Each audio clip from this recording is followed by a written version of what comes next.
Hi, everyone. It is almost year end, and I have a printed year end checklist that is going to be below this.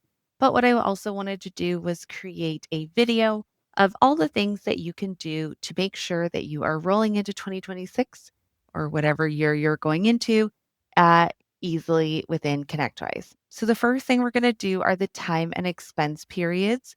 These are under the system setup tables.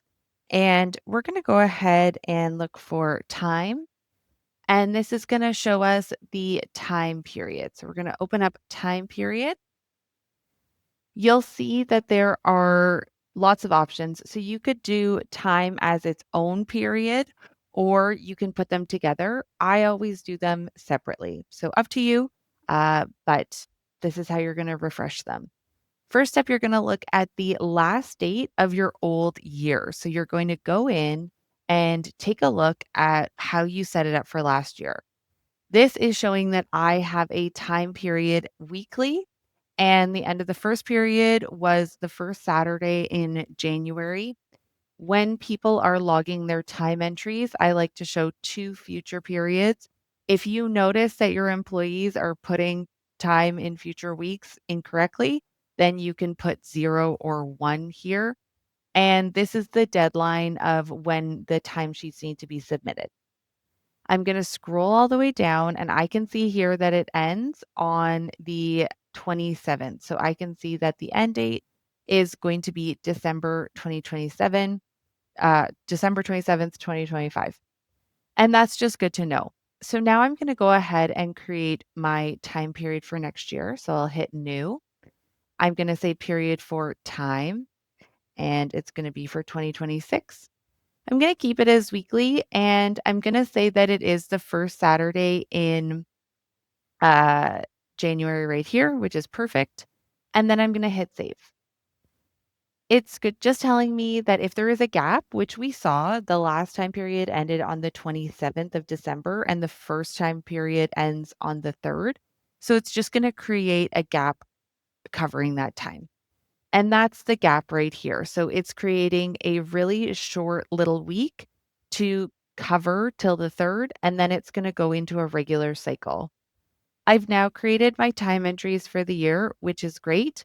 I recommend doing this sooner rather than later because if you wait to do this and someone goes to log time on the 28th, if you haven't done this, they're going to get an error message and they're not going to be able to log time, which can be very frustrating, especially if you're on vacation. So, doing this earlier rather than later is great. Then you're going to go ahead and do the same thing for expense. I've already done it. If you have an issue with these, if you need to change them, you can do so. You'll get this a little bit scary pop up. It's just saying that it's going to regenerate all the timesheets. Again, do this sooner rather than later because as you can see, you can do it pretty easily now. But once people start filling out their expense sheets, it gets more complicated. So do that first. Then there's going to be holidays. If you want to have that nice grayed out uh, in your My Calendar, if you want to make sure that you have the day actually grayed out when it's a holiday, that functionality is all built around holidays. So you're going to go under System, Setup Tables, and you're going to look for Holiday. When you find the Holiday tab, you're going to go in, and I've already created one, but let's pretend I didn't. You can easily go into an old holiday one and clone it. So you can go in, you can copy an old holidays, and you're going to enter a new name and say, okay. And then you're just going to go ahead and update the correct date in here. So as long as these have the correct dates, then you're going to be able to see those as grayed out in the calendar, which a lot of people find very helpful and maybe don't know that it's something that you actually can set up. Now we're going to hop into some general admin. This is for people who are managing, have admin permissions and know rates and things like that. The next one is work roles. So this is something I recommend cleaning up every year. Again, system setup tables, work roles. Here are your rates or should be your rates of what you bill out for a time and material perspective. Rates change quite frequently, and we do see rate increases. We see different roles get added, lots of different things. And not a lot of the time do we come back in here and make sure this list is clean. Best practice, whatever you're quoting, this should be the rate. So if you quote design engineers at 150, it should have a role for design engineers and it should say 150. Anything your salespeople are quoting, definitely make sure that you have it here. If you have roles you no longer quote for, let's say consultant, for example, maybe start to put that into inactive so you're not using it anymore. Make sure everyone's aligned on this. Your work roles should be standardized across the business. And they're really important, especially once we start selling fixed fee projects, to make sure that we are understanding how many hours we quote for project management and how many hours we actually log for project management.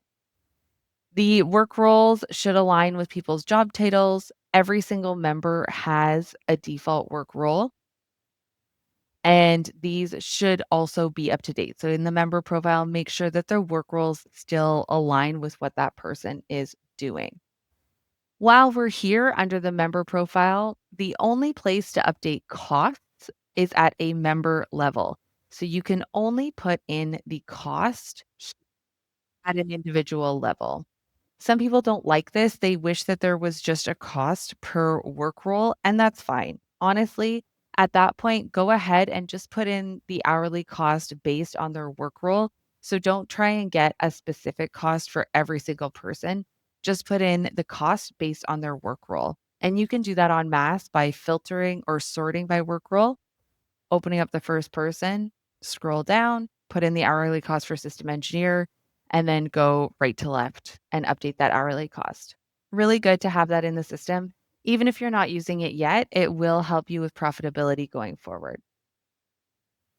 Now we'll go back to the work type. This is important if you sell anything time and materials. So under system, setup tables, we're going to go ahead and look at work type. And when we hop in here, we're going to be able to see all the different work types that are there and what we can do with all of them. So make sure that these, again, are still representative of what you're quoting.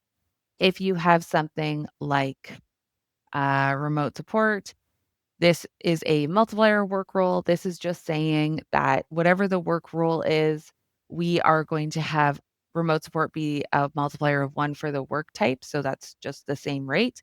But we are saying that it's going to be a 15-minute minimum. So it is going to always charge 15 minutes, and make sure your utilization makes sense. So does this align with a utilized time or a non-utilized time?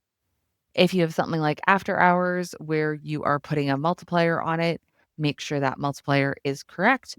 And it's a good time to see if there's anything in the round bill hours too or hours max. If you're noticing some of the same issues popping up in accounting and you're always constantly fixing them, it's a good time to look at your work types and see if it might be hard coded back here.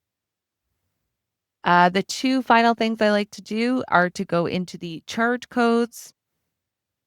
Charge codes are great because you can charge against the company. This always charges against the internal company.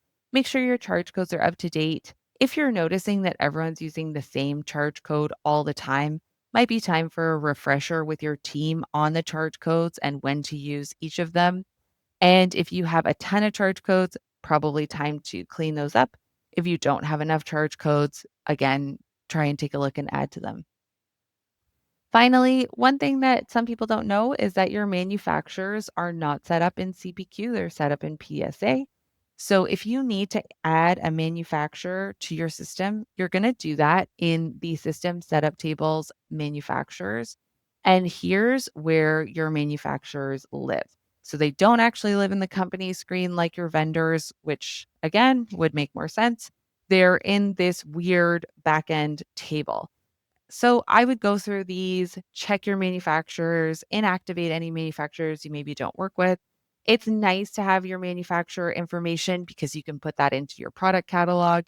You can then run reports on how much you purchase by manufacturer, which is great if you want volume discounts. So there's lots that you can do there. Hopefully, this was helpful. If you have any questions, please let me know, and good luck on your year end. Thanks.